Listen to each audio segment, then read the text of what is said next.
you. Thank you. Thank you. Thank you. Thank you. Thank you.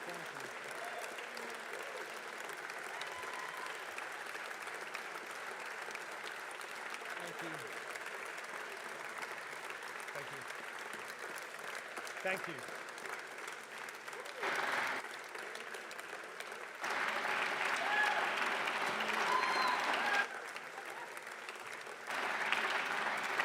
Members of the General Assembly, it is my distinguished honor to present to you our friend, a friend of Tennessee, and the governor of the great state of Tennessee, Governor Honorable Bill Lee.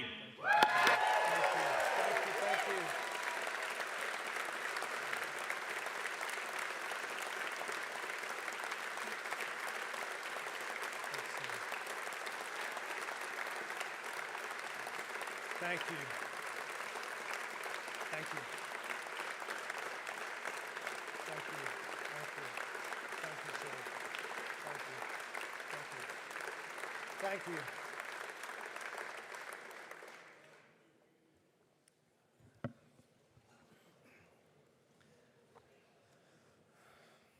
Thank you very, very much for that.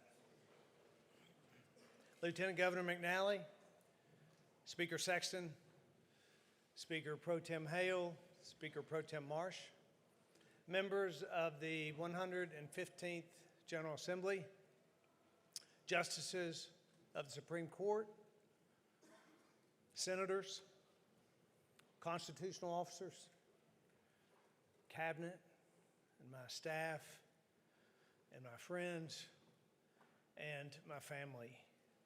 Thank you. Thank you. And one more special thank you to the one person who has walked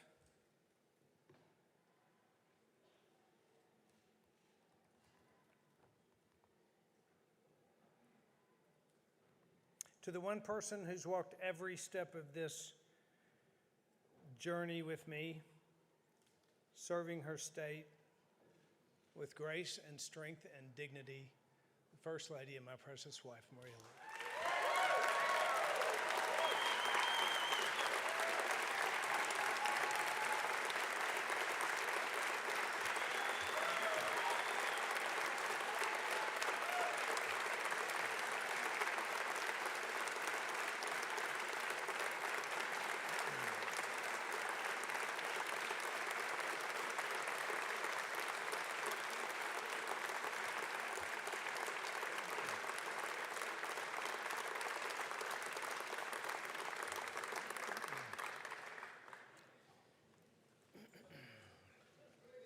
Let me start off by saying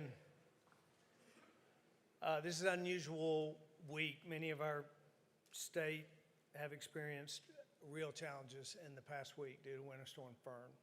There are Tennesseans tonight who are still without power, some who are in this room tonight. And there are Tennessee families who lost a loved one in this storm. 25 have lost their lives due to this winter storm. It's been a difficult and frustrating, in some cases, tragic struggle. And to add to that struggle, I spoke last night with Nicole Bonham. She's the widow of Derek Bonham, a Weakley County Sheriff's deputy who courageously gave his life this week in the line of duty, leaving behind Nicole and their 3 children. In light of all of that, if you would just stop for a minute and pray with me for those families that have suffered so much this past week. Father, we lift up every one of these families, and you alone can bring peace in the midst of a storm. You alone can bring hope in the midst of tragedy, and yet you can and you will, and we trust that you will be very near to these families that we hold up today. Bless them, Father, as they walk through the grief and the struggle as only you can. In Jesus' name, amen. Thank you. in the midst of the challenges of these storms. We actually have seen courage and selflessness in the line workers and the highway patrolmen and the Tennessee National Guardsmen and TDOT crews and countless state employees, as well as everyday Tennesseans opening their home up to neighbors in need. So let's take just a moment to thank these dedicated Tennesseans who embody the volunteer spirit and give us hope that the end of this will soon be in sight.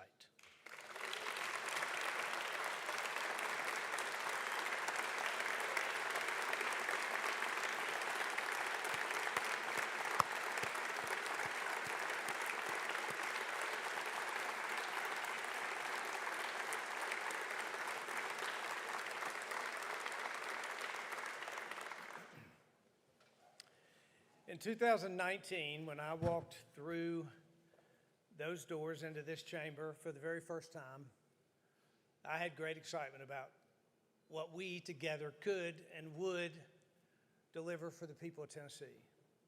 And with 7 years under our belt, and at least in my case, a lot of gray hair to show for it, we have delivered. But I could have never predicted the journey that you and I would embark upon together. I now know that it's impossible to fully appreciate the relationship between a governor and a General Assembly until you're submerged in the deep end together, solving real serious problems. And yes, sometimes wrestling it out, but always looking for opportunities to make life better for the 7 million people that we serve. I am grateful to be part of that process with you, the men and women of this General Assembly, many of whom don't get near the credit you deserve for choosing to be in this difficult arena. And whether or not you and I agree on a lot or a little, we have found a way to accomplish much for our people. So together, tonight, in addition to laying out the priorities for this next important year, I'll also take a chance to be just a bit nostalgic about our time together and about the past 250 years of the greatest country this world has ever known.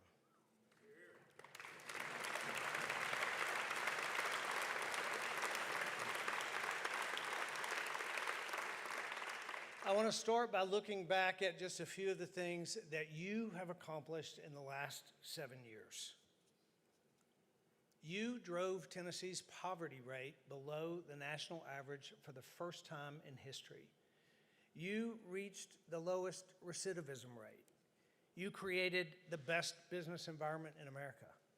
You passed unprecedented pay raises for law enforcement, a 42% pay raise for teachers.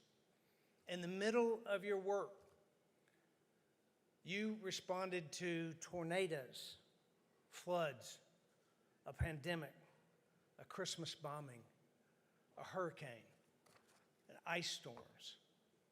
And all the while, you modernized our transportation system and created 14 new state parks and cleaned rural brownfields and protected our rivers.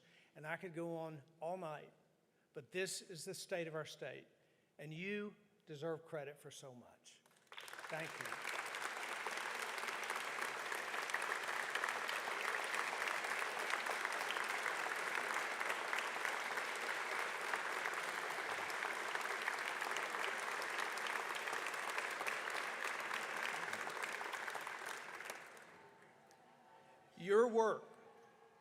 Your work, our work, is more than just passing legislation, it's changing lives. And so let's not slow down in this last year. Throughout our nation's 250 years, historians have called Tennessee the original frontier. And Tennessee frontiersmen, to this day, never stop exploring the possibility of a better future for our people. Never coast, never settle. We press through from one frontier to the next. Davy Crockett didn't stop at his birthplace in East Tennessee. He went on to explore and settle in Middle Tennessee. And then he went on to explore and settle in West Tennessee. And then on to Texas, on to the next frontier. Just like we are involved in the continuous building of a more perfect union. The work of a frontiersman never stops, and ours should not stop either.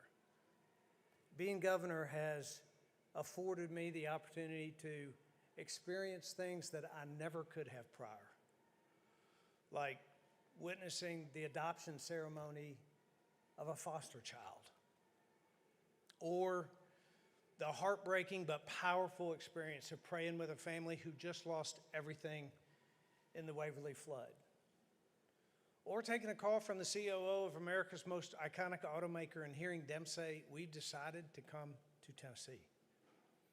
Those are moments, and there are many others that I'll never forget.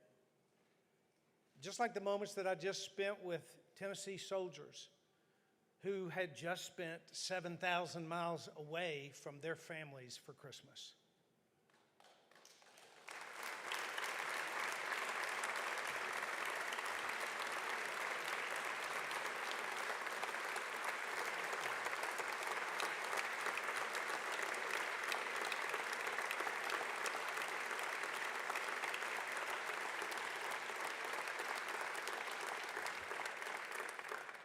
It was 3 weeks ago, and Maria and I traveled to visit these Tennessee National Guardsmen stationed in Kuwait and then in Germany.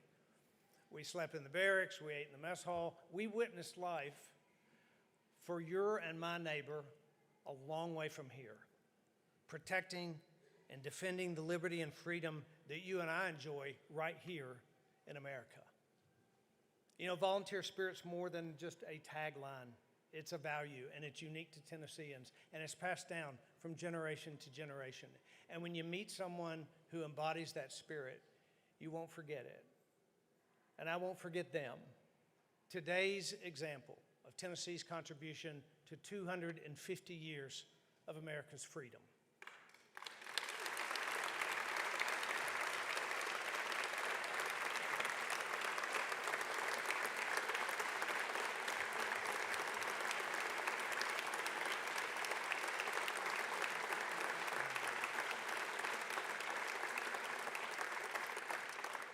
The 250 celebration isn't just about reflection. We're also called to forge ahead to the next frontier, because the decisions that you and I make this year will shape the future of our state for the next 250 years. So this year we'll continue to forge ahead on a path forward with education. Tennessee has cast a vision for what education can and should look like. Strong public schools, choices for parents, opportunity for every kid to succeed. We weren't always in this spot. When I took office in 2019, Tennessee ranked in the bottom half of states in both math and reading. Today, not only do our scores outpace the national average, but since 2022, Tennessee is a top 5 state for gains in reading and math.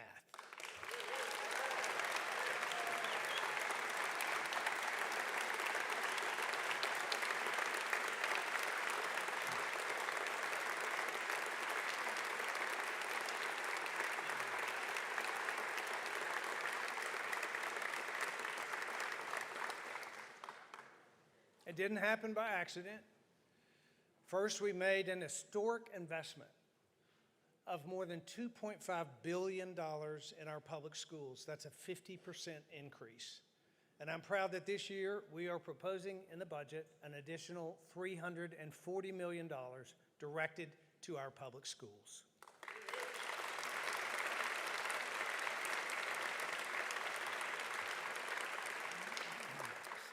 Second, we brought common sense back to the classroom. We know that kids have to learn to read by the 3rd grade so that in the 4th grade, they can read to learn. This simple truth has guided our kindergarten through 3rd grade literacy strategy, and the work's paid off. Today, there are only 6 states in the country that have 4th graders who read significantly better than ours. Third, we recognize the dignity and value of Tennessee teachers. In 2019, the starting salary for a teacher in Tennessee was $35,000. Thanks to you, the members of this General Assembly, in 2027, starting pay will be $50,000.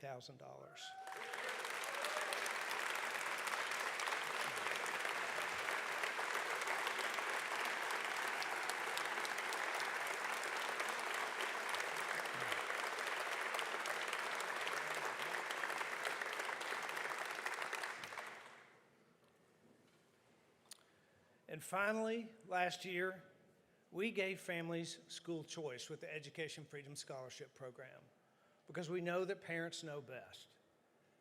Clearly, Tennesseans like freedom. Last year, more than 40,000 applications. This year, 54,000 applications for 20,000 spots. That means right now, 34,000 students are still waiting for a shot at education freedom, and we owe it to them.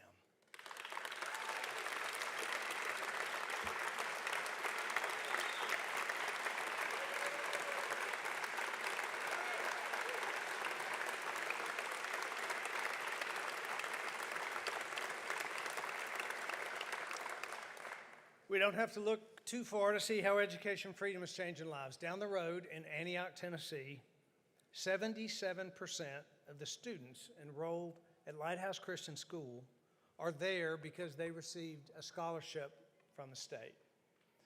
Dr. Milton Nettles, head of the school at Lighthouse, has seen how school choice is changing lives firsthand. Once a public school teacher himself, he believes parents know best, and he's seen hundreds of students find their fit at Lighthouse and parents who have a choice at last. And still, he says it isn't enough, and I agree. Growing the program would open the door of opportunity for thousands more children statewide. Please join me in welcoming Dr. Nettles and some of the exceptional students at Lighthouse Christian School.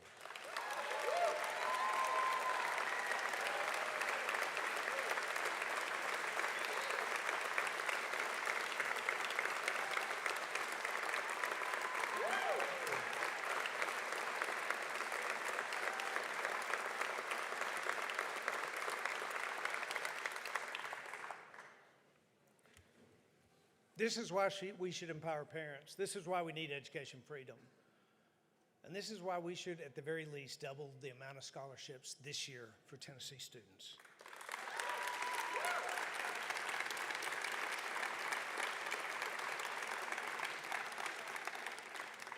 Every governor's time in office is marked by unique problems. But some of our state's greatest challenges actually span governors and span decades. Memphis crime. It's been one of the most frustrating challenges that many of you in this room have wrestled with long before I came into office.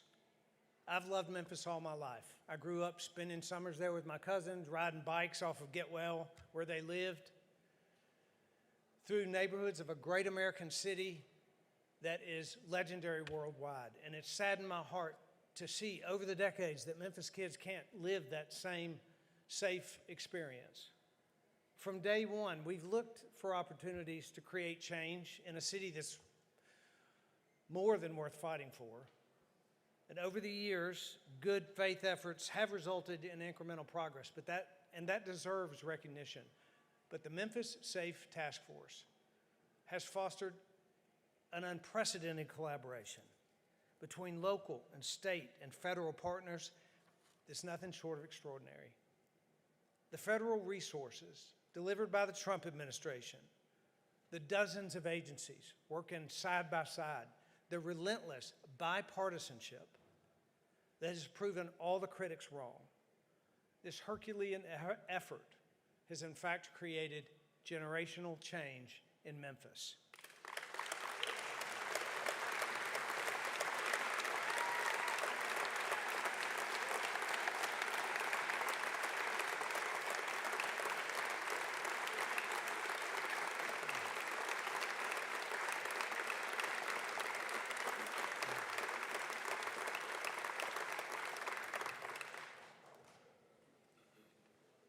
Crime is down 55% in Shelby County, with the lowest monthly crime totals in over 25 years.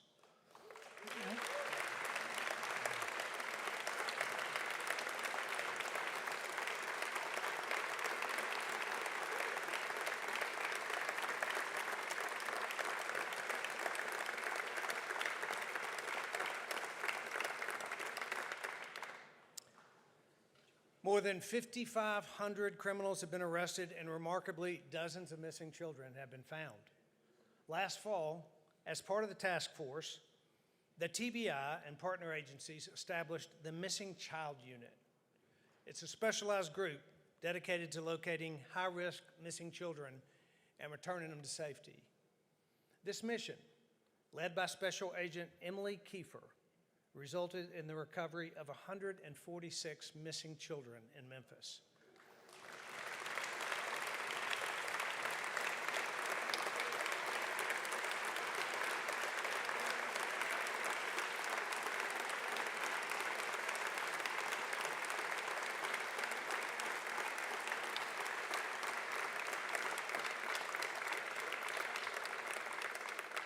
Please join me in thanking Special Agent Kiefer, flanked by her supervising agents, Assistant Special Agent in Charge Shelley Smitherman, and Special Agent in Charge Alicia Rutherford. Thank you.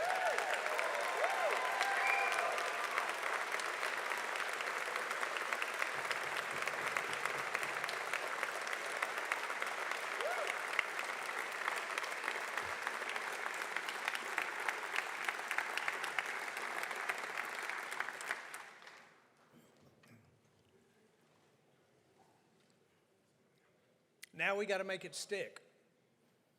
Crime plagued that city for decades, and it won't go away in 6 months. To that end, this year's budget includes $80 million in grants to accelerate the momentum in Memphis. And we will increase the full-time Tennessee Highway Patrol presence by permanently placing 100 troopers in Shelby County.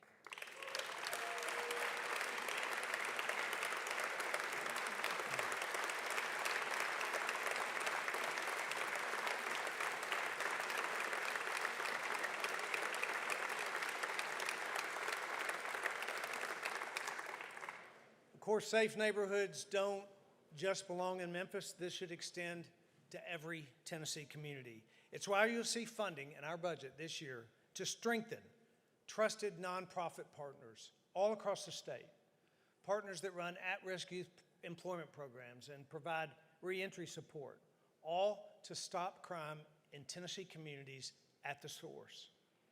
And not only will we increase troopers in Shelby County, but we'll boost our highway patrol presence statewide. In 2019, we had 800 troopers in the line of duty across Tennessee. In my first budget session, I asked Commissioner Jeff Long and Colonel Matt Perry, how many troopers do we actually need? And their answer was 1,300. And that's why we have added THP positions every year since I've been in office. And with the additional 50 proposed this year, we will reach the benchmark of 1,300 troopers.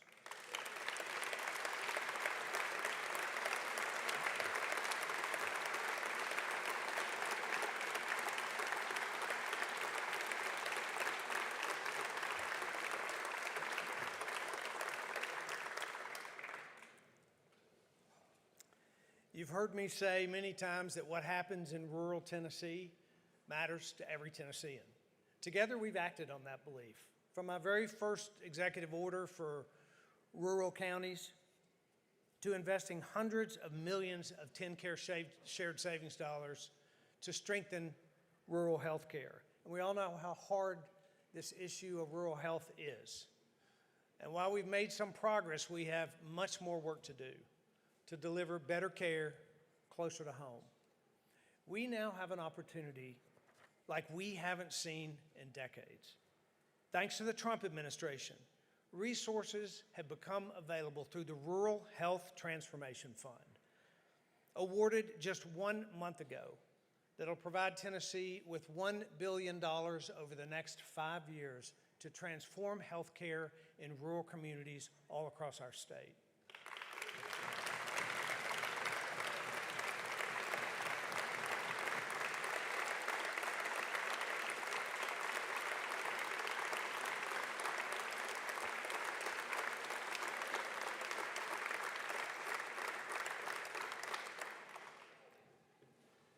That's $1 billion for our rural hospitals and our rural EMS and our rural primary care doctors. This Rural Health Transformation Fund has given us an opportunity that we have to make certain that we do not miss. In order to be eligible for these federal dollars, Tennessee must take legislative action to make it easier for medical professionals to practice and easier for rural healthcare facilities to operate. Right now, government overregulation stands in the way of that. If your child has strep, why should you have to drive an hour away to see the pediatrician when your neighborhood pharmacist could test and treat your family right then and there? And in a rural community with a shortage of doctors, why can't we both train more physicians and make it possible to see the fully trained physician's assistant down the road? And when a rural facility loses its supervising physician, should we really force the fully trained nurse practitioner to close her doors to the community as well? These are real scenarios in rural communities all across Tennessee. We have a solution that will mean more providers in rural counties, shorter wait times, care closer to home. And that solution is to get government out of the way and to let those providers practice to the full extent of their training, and we should do that this legislative session.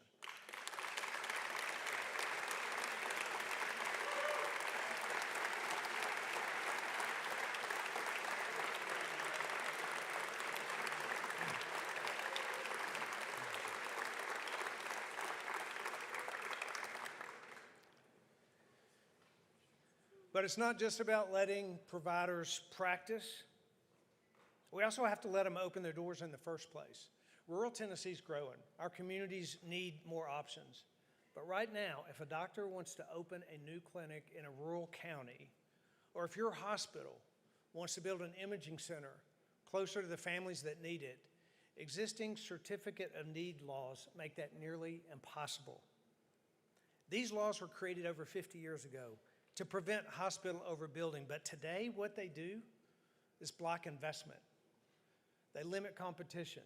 They leave rural communities with few or even zero choices.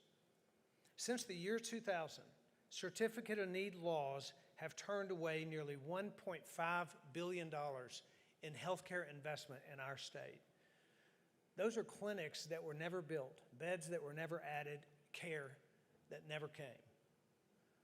States like Texas and Florida, they got government out of the way. And as a result, their rural communities have more hospitals and more surgery centers and more options to care for their people. This General Assembly began reforming these laws years ago. We should finish the job for rural Tennessee, and we should finish it now.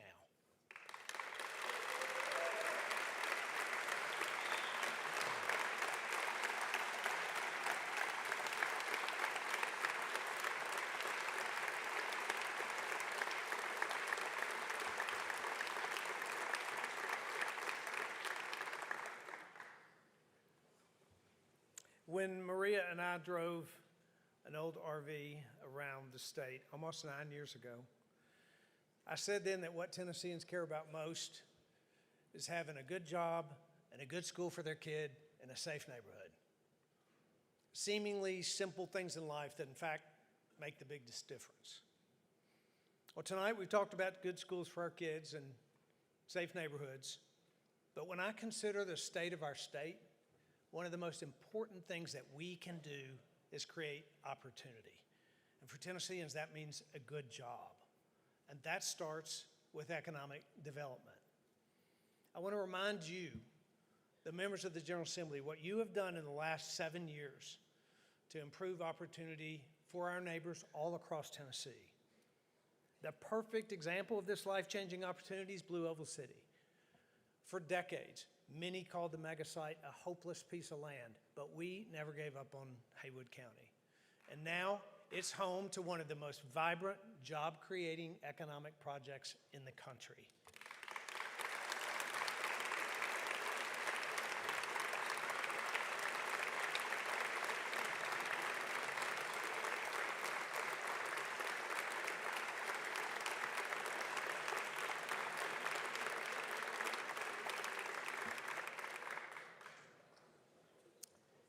Because you have created the best business environment in the country, There are examples of companies all over the world moving to Tennessee. Oracle moved to Nashville.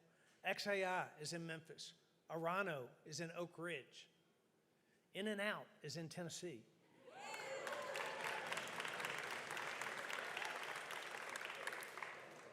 You brought the biggest Major League Baseball game in American history to Bristol Motor Speedway. And because of a stadium that you invested in, I'm pretty confident a Super Bowl will be coming to Music City.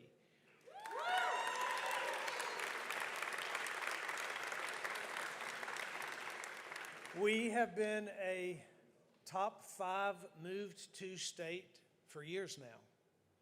91 of our 95 counties are growing, and yes, that is a very good thing. People want to be here because Tennessee's on a winning streak like we've never seen before. And 2025 marked a standout year for economic development. More than $11 billion invested in our state. I recently returned from a trip to Asia where we met with and talked to dozens of global companies that are looking to invest in America. Tennessee's competing with nearly every neighboring state for these jobs, but there is no other state that matches the opportunity found here. And that is the story that we hear from countless business leaders around the world. They want to invest in a state that matches the momentum of their company, and that is Tennessee.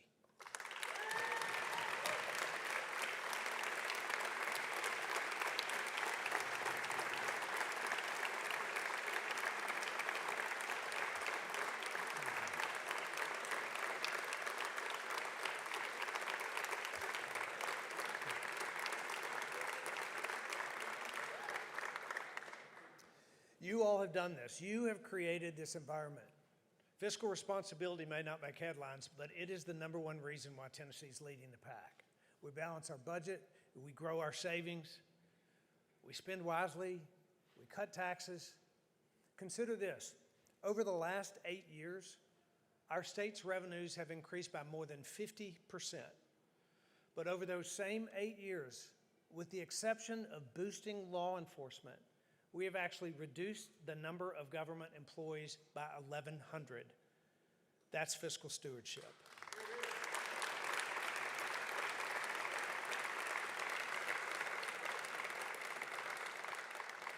The disciplined approach that you've taken has earned Tennessee a AAA bond rating for the last decade, which is proof.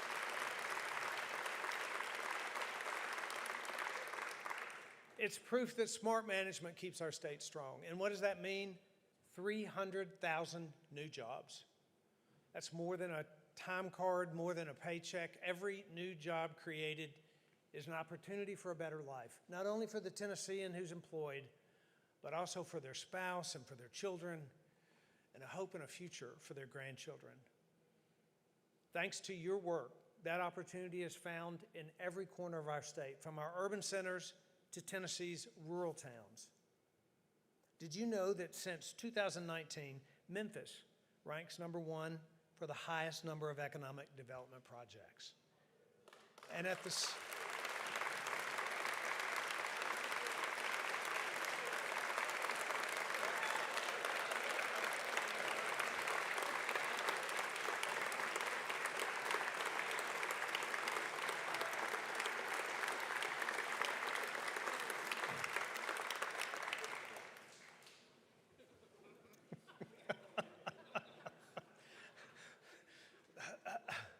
Memphis, right there. At the same time, our rural counties are growing economically as well. Over that past 7 years, 50% of the dollars invested by businesses in this state have gone directly to rural counties.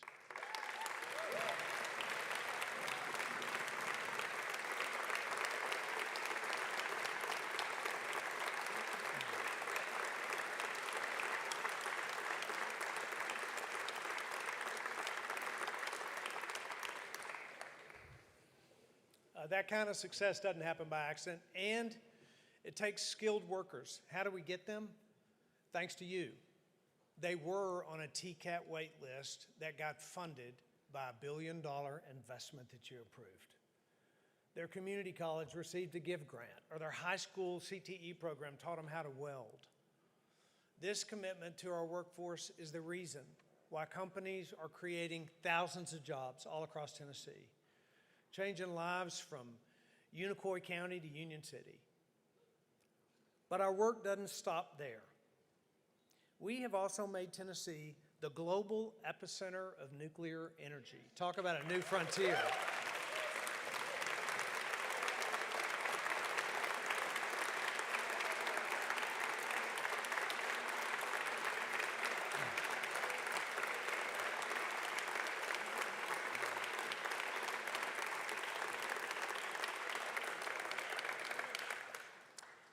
Tennessee was just named the #1 state in the country for nuclear energy development, and it's clear why.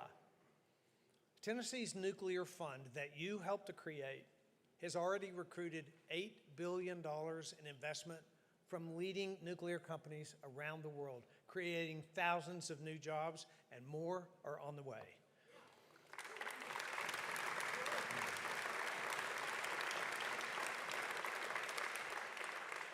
And that's why we are proposing an additional $25 million to the nuclear fund this year.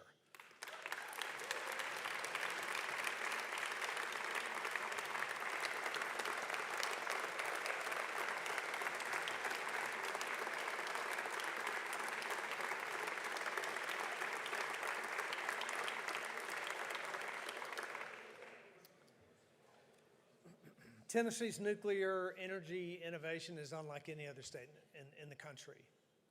And since the days of the Manhattan Project, generations of East Tennesseans have kept the legacy of nuclear alive. In the 1940s, a pipe fitter from Oak Ridge helped build the K-25 building. And his wife rode the bus to work at the Secret City every day. In the 70s, their son became an engineer at Oak Ridge. And today, their grandson, Michael Wedby, works at Oak Ridge National Laboratory, developing the next generation of nuclear power. That kind of legacy story is why Tennessee leads the nation. Please join me in welcoming Michael Wedby and honoring the legacy of the Wedby family to secure America's future.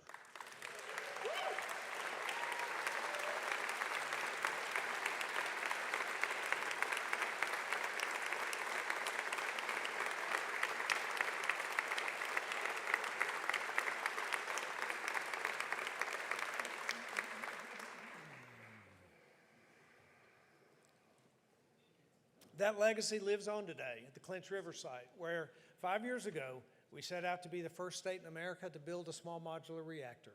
And now it appears that Tennessee will be that state.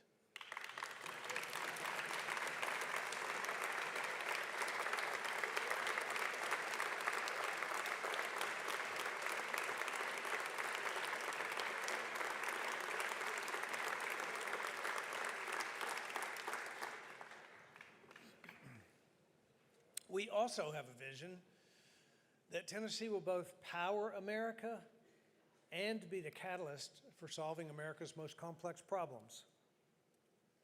So we're moving ahead on another front, AI and quantum computing. Tonight, I'm proud to announce that we're launching the Tennessee Quantum Initiative, a statewide effort to position Tennessee as a national leader in quantum research and in infrastructure and in workforce development.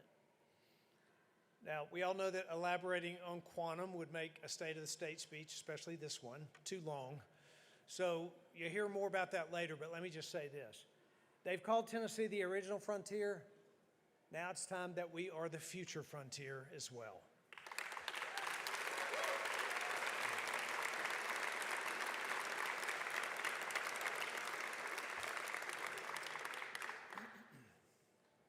My time as governor will draw to a close. Not yet, but it will. No applause line on that right there. Even though I know William, you and Jack are like keeping score of the numbers of applause.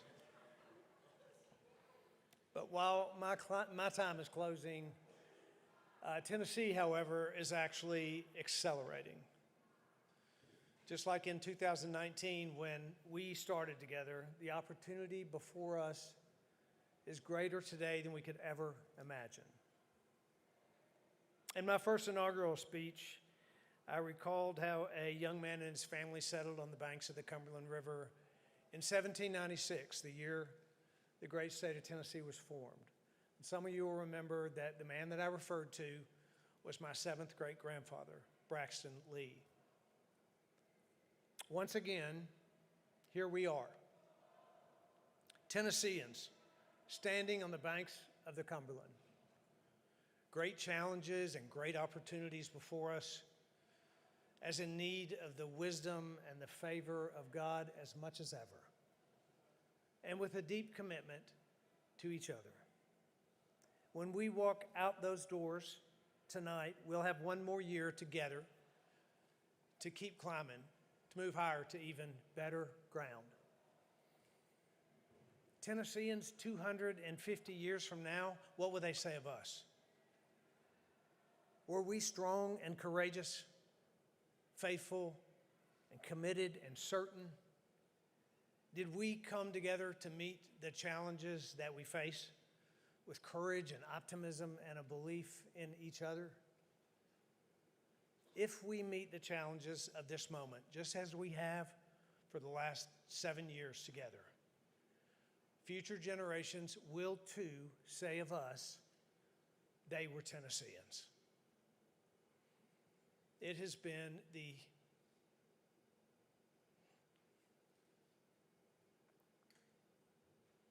highest honor of my life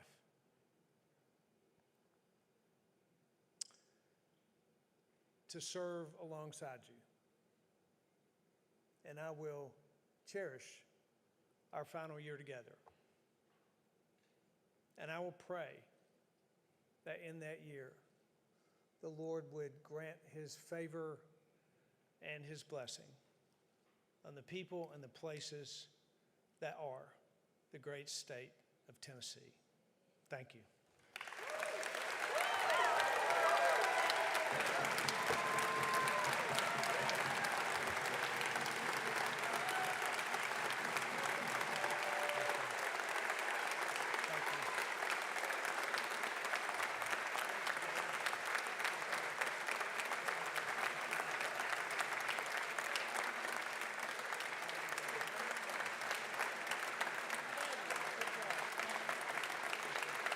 Thank you.